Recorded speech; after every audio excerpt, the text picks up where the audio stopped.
mengenai dengan janji-janji palsu. Dalam politik ini, politik memang begitu. Politik begitu, kalau misalkan tanding kibas boleh menang. Kami berjumpa dalam list pelan-pelan, nanti pasti bilang apa yang mau dikatakan.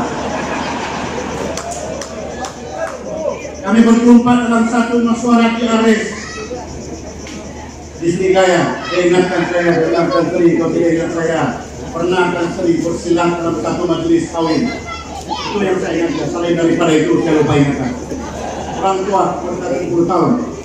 Assalamualaikum, selamat kena hari, salam sejahtera, salam sahabat Batu Daya, salam satu keluarga rakyat Malaysia, salam kepada semua orang Kuda. Yang amat berhormat, saya tidak lupa kepada yang berhormat yang duduk di belakang yang amat berhormat. Tapi apabila kita ada masa 20 menit, kita terpaksa ikut cara orang putih, tidak ada presentation, straight to the point. Kemarin sudah saya berucap di Keninau, sampai rumah yang saya ingat, Joy! Ramadan sudah bilang hebat. Saya lama bergaul dengan orang-orang IDM, tapi rupanya bahasa itu adalah bahasa mulut yang baru saya tahu. Yang hormat, pada tahun 2017 saya pernah berdiri di pentas ini. Lebih kurang yang dapat kumpul begini ramai. Pada ketika itu adalah jelajah USPO. Pada waktu USPO berjelajah, ini saya berkongsi pengalaman, karena dalam politik ini tidak boleh kita mempengaruhi siapa-siapa, masing-masing ada kekuatan. Satu rugi awal bebas berkekuatan. Saya terpaksa berkongsi pengalaman. Kenapa saya dalam DAS, kenapa DAS kuat? Karena apabila kita memasarkan kita punya produk DAS, mesti orang yakin. Yang disebut tadi oleh saudara Rudy, jalan mengenai dengan kebohongan wakil-wakil rakyat, mengenai dengan janji-janji palsu. Dalam politik ini, politik memang begitu.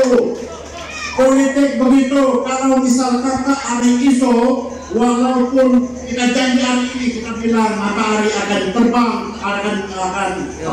dia akan sinar besok terang benderang. Tapi kalau dia tidak pun terang benderang, itu hapus, itu awan, hujan. Itu memang dari politik biasa.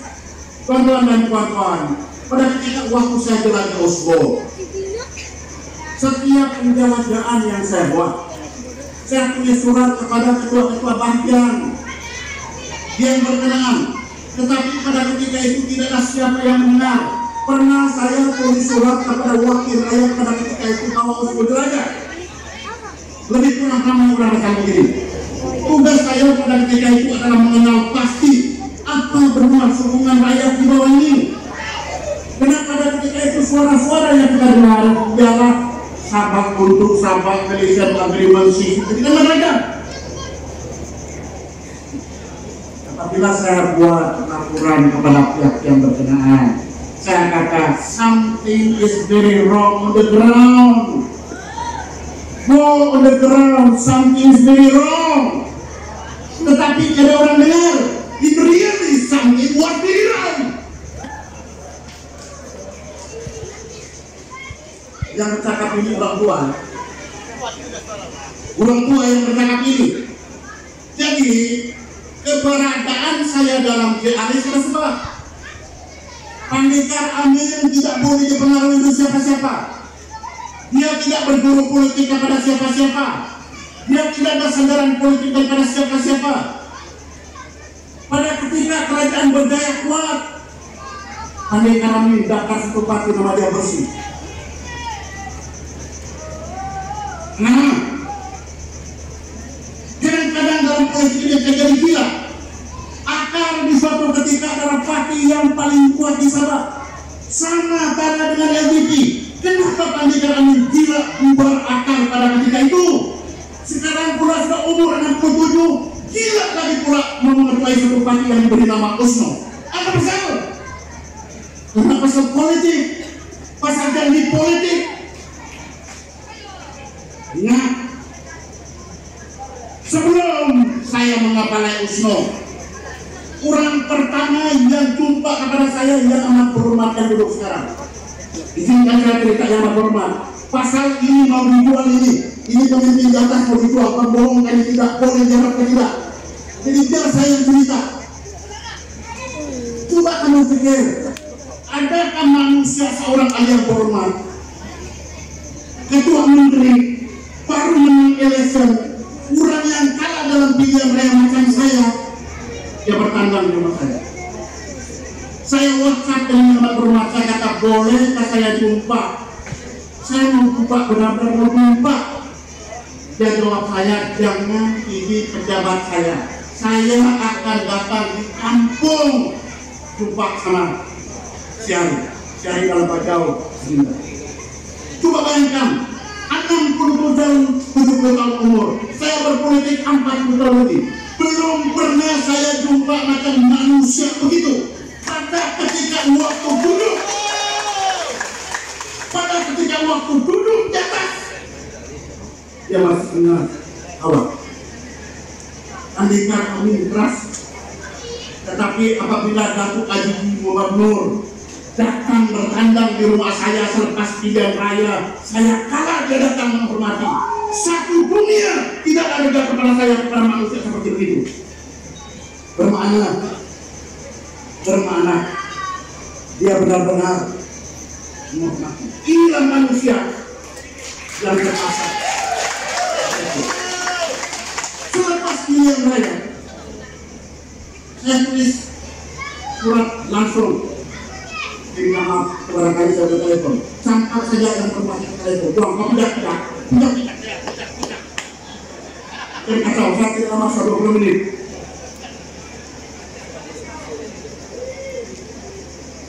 Selepas pilihan raya, seluruh keputusan pilihan raya, usullah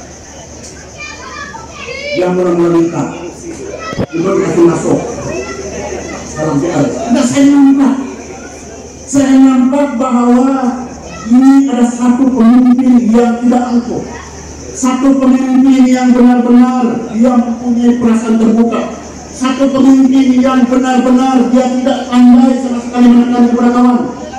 Kamu harus ingat, Andaikan Amin telah serve tidak Perdana Menteri, berapa puluh ketua menteri yang bertukar-tukar, bukan macam yang amat berhormat tadi. Ini yang amat berhormat akan memuji terhormat. Ini adalah kata dia daftar. Sekarang ini cuma ada 4 kumpulan di arest.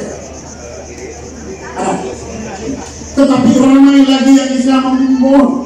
Kalau saya yang amat hormat, kalau sebaik mungkin segala parti yang ada di Sabah ini kumpulkan saja dalam TRS.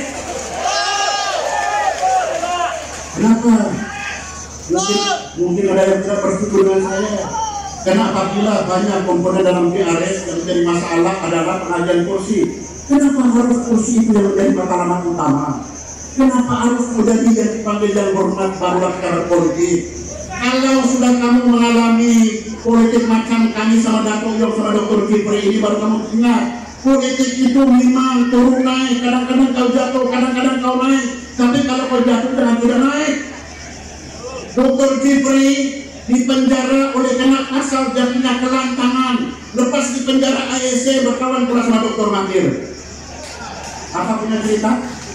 Pendekar Amin bubar akar karena malu bisik di telinga saya. Pendekar Amin, kenapa bak kamu di Sabah ini terlampau banyak partai politik? Maka saya terpedaya, saya bubar. Sebenarnya saya akui pada ketika waktu bersatu di bawah Sabah, orang lain yang angkat lain di depan yang berhormat ada di sini. Yang berhormat Datuk Haji masih lanjut Pendekar Amin sama Salisai. Tetapi sebelum pun bersatu bersama di Sabah, saya dengar cakap Mahathir bilang jangan terima Pendekar, jangan terima Sali. Mana ada politik begini? Suatu ketika dulu dia juga yang atur.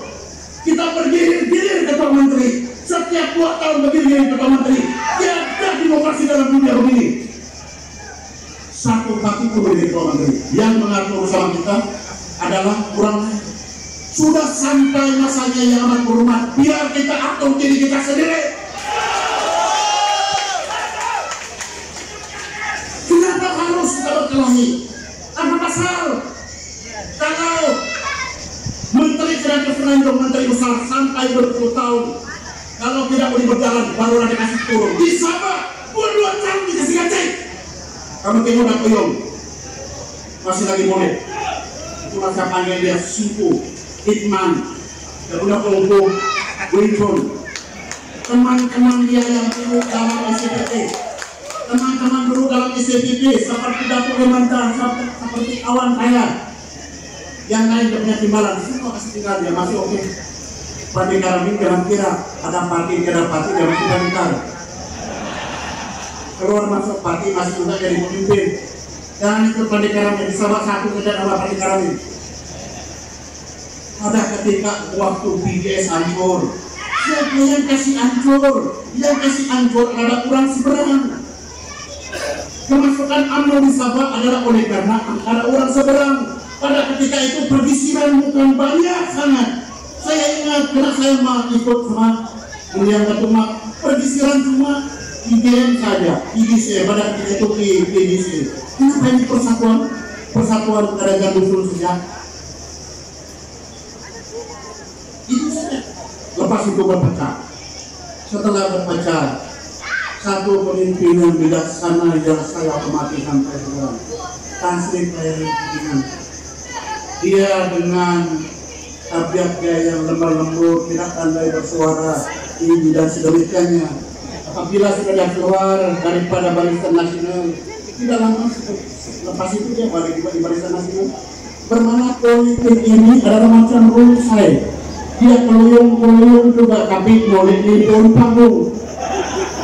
Saya mendengar Dr. Gifri berduduk dengan akar. Apabila Dr. Gifri dia tidak sudah kami bergaduh, maka sekarang dia pemimpin sah. Dia ada hati sendiri, tetapi nama komitmen Dr. Gifri tidak pandai sama sekali luntur. Sekarang umur 70-an masih lagi dia sekarang ini minta. Ini yang patut dilakukan. Biares. Jadi mungkin akan kepada orang-orang muda. Kami ini pernah jadi muda dulu, akan kamu jangan terlampau terburu-buru menjadi calon. Saya masih ingat Datuk Yo, pada ketika waktu kita menteri Dr. Umi Maisipo, kami orang Tandikar. Kalau selagi Mahathir Perdana Menteri, kita di bawah dia dalam masyarakat pun kita tidak boleh cakap, karena dia sia. Tetapi dulu ini kalau tidak betul kau punya cakap. Ada satu hari kau bilang Tandikar bahwa kita akan duduk sama rendah, berdiri sama tinggi dengan pemimpin-pemimpin Kuala Lumpur. Masa dia adalah sekarang?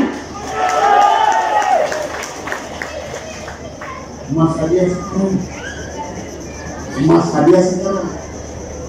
Kalau pada ketika itu umur Datuk John mungkin baru 40-an, Mahathir dan Anwar sudah sini. Sekarang ini yang berhormat Datuk Aditi adalah sama arah dengan Perdana Menteri Malaysia sekarang ini daripada pengalaman, sama taraf dengan Takyudin, sama taraf dengan Ismail Sabri, sama taraf dengan siapa saja di sana.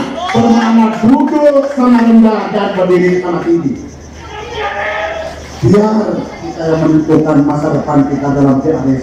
Jangan lagi orang lain yang menentukan masa depan kita. Kalau terpaksa kita bergilir-gilir yang amat berhormat kau atur. Kenapalah setiap hari satu ketua menteri hukumnya kau yang atur? Ini semua kau buat sebagai suruhan pun Tandikar Amin akan kutip sampah demi untuk negeri Sabah. Ini bukan soal lagi mau berebut calon, bukan soal berapa isi TV dapat, bukan soal berapa SK dapat berbanding dengan PDS, bukan soal dia. Soal dia ialah pemimpin-pemimpin yang ada pengalaman seperti Max Mesoki, seperti Dr. Gifri ini, seperti Dr. Joaquim yang diketuai oleh Aditi. Ini sekarang kita gembalikan tenaga. Musuh kita bukan antara kita, musuh kita yang sebelah sana. Berpuluh tahun Dr. Gifri teriak-teriak mengenai dengan Mission Agreement 63 bermacam-macam penafsiran. Orang sana bukan tidak tahu, orang tahu, tapi pura-pura tidak tahu. Apabila orang melawat di Sabah, orang infrastruktur bukan macam Sunado. Orang nampak jalan raya kita masih berubah-ubah, tapi datang sini melawat, kita sambut sana. Itu pura-pura dia nampak. Saudara, enough is enough. Datang saja yang sekarang duduk di belakang ini, Datuk Ali Fahmi. Satu menteri sini dalam kabinet Nadiem. Dalam majelis begini, orang seperti begini harus dihormat. Karena pengalaman dia, belum lagi ada di antara kamu yang hadir ini paham. Politik ini macam-macam, ada politik tersirat, ada politik tersurat, ada politik ada SOP, ada politik kumpul orang. Tetapi pengalaman sifat terjang politik, orang yang pernah jatuh bangun dalam politik itu yang harus dirunding terlebih dahulu. Jangan sama sekali tergopoh bapak. Saya tidak nampak sekarang ini. Selepas daripada barisan yang amat berhormat Adi, saya tidak nampak lagi siapa yang agak boleh dapat pertahankan daun Sabah ini. Ada pemimpin-pemimpin baru, semua boleh berucap, semua kita boleh berucap, burung piung pun boleh berucap, burung nuri boleh berucap. Tetapi jangan macam politik hari ini, politik di Sokrates. Kamu tahu di Semenanjung Malaysia, ramai nama pemimpin-pemimpin yang sebut saja seolah-olah itulah dunia pemimpin. Sebut misal kata tentang Said Salim berjodoh kita. Mana sekarang? Mana? Politik ini adalah orang yang boleh bersaing. Politik ini orang yang ada daya tahan. Politik ini adalah orang daya intelektualiti. Politik ini macam-macam, jadi bukan satu orang boleh ada itu. Azizi ada itu. Dia adalah orang penyabar. Kalau Datuk Azizi itu orang penyabar, biarkan dia di depan dia yang bukan orang penyabar, kau berhenti sudah. Itu cara dia. Kalau ada perkara-perkara yang dia tidak boleh pungut, biar usul yang pungut. Sudah sampai masanya untuk kita lupakan segala ego kita ini. What is this all ego? Apa ini sebenarnya?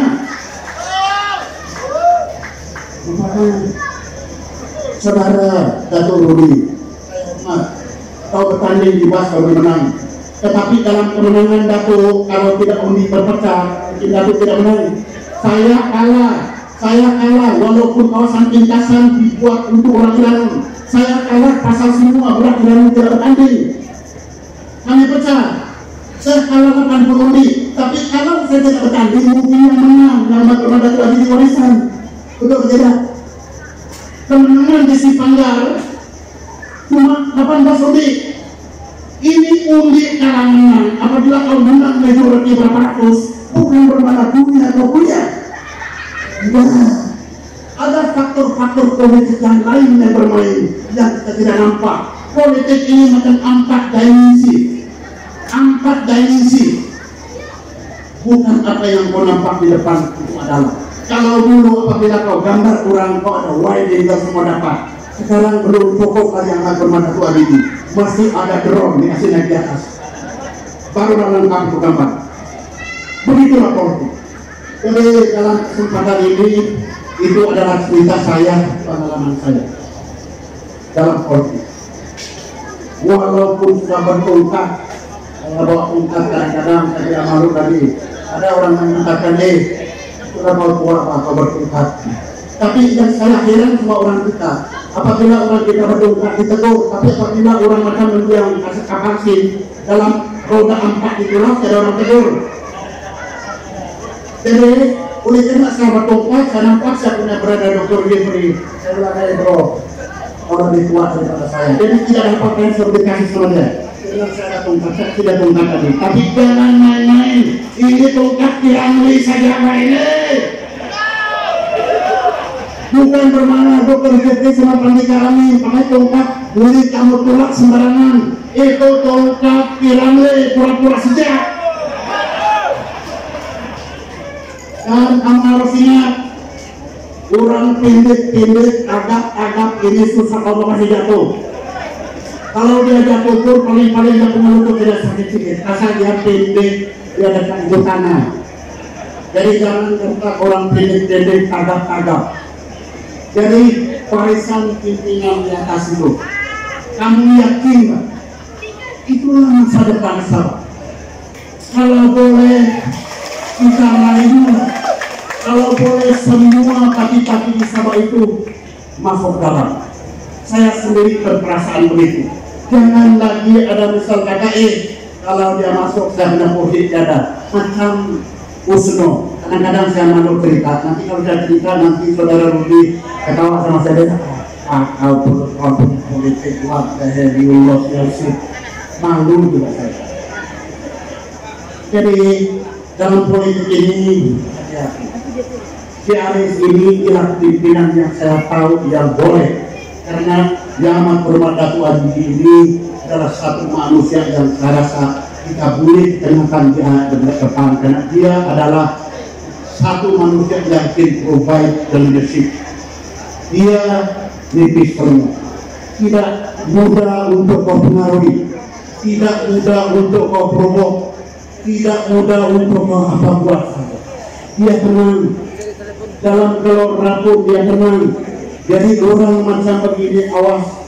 Tetapi panglima-panglima yang dia susul sekarang kadang-kadang IDM ada, PCS ada, LDP ada, Harapan ada. Cuma sekarang yang musuh kita sedikit ini. Itu warisan itu sekarang mulai sudah saya nampak ada sudah mau angan-angan mau pinang kita punya PDS ini. Tapi apabila nampak dokter doakan sini ada, saya rasa tidak diterima oleh orang marah kan. Kalau dia mau, dia ikut kita. Tetapi jangan ada ego. Di Sabah ini berapa sudah pemimpin kita nampak. Arwah wakat kuat. Pertama kali memberontak pada ketika waktu Singapura kena tendang, akibat beliau juga kena tendang. Jadi di mana? Lepas itu waktu Mustafa juga memberontak sehingga beliau wafat. Jadi ketua perhubungan UMNO pun tidak jadi. Jadi kita terpaksa belajar dari bermula dengan Pandika Amin ini. Siapa yang masih jatuh sudah ampai-ampai di bawah, kira kau tidak seperti itu. Jadi awas pemimpin-pemimpin pelapis, jangan terburu-buru. Ada lagi sifo-sifo di depan yang pernah bangun dan jatuh dalam politik. Jadi balik ke tempat masing-masing. Sibarkan ini, jangan timbulkan perpecahan, jangan kasih tunjuk kejagoan dan itu sebagainya. Musuh kita yang sebenar adalah bukan di antara rakyat Sabah dan pemimpin Sabah. Musuh kita adalah orang lain. Mereka itu mau. Mereka bukan mau pemimpin pandai di Sabah ini. Dia mau pemimpin yang dorong disuruh-suruh. Bukan mereka mau pemimpin yang boleh duduk sama rendah sama dorong jadi sama tinggi. Yang dia mau sepanjang masa